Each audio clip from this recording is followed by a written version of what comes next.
Now you've got this connector right here that comes underneath. You're going to unlock your cover, and there's a cover also on the other side, but you can see this side has the hose on it. So you're going to pull the hose free as we do this here, just like that. Okay, so then this hose will then slip out, and the hose will slip off, and then the cover will come off.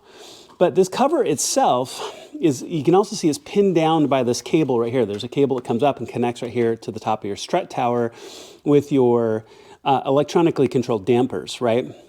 So what I find, instead of unplugging all of that, when you pull all of these, you can kind of tip the cover up and tip it back up and out of the way, like it is over on this side, as you can see. I didn't bother to unplug the damper. I don't see a reason to do that. If I could just tip the cover up and out of the way, that'll make it a lot simpler and remove a step, right?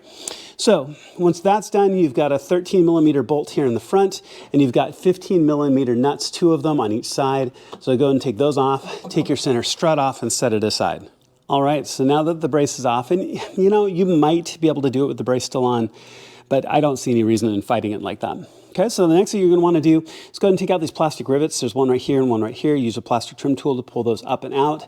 And then if you look down, you should see a silver clip right down there on the bottom. And there's another one on this one as well. But you're going to want to take like a hook of like a hooked pick tool or something similar. Grab onto that horseshoe collar, that silver horseshoe collar, and pull it off. All right, so as we take this front intake out, I wanted to show one more thing. So the cross brace right here, which is 2 more 15mm nuts on both sides, 1, 2, 1, 2.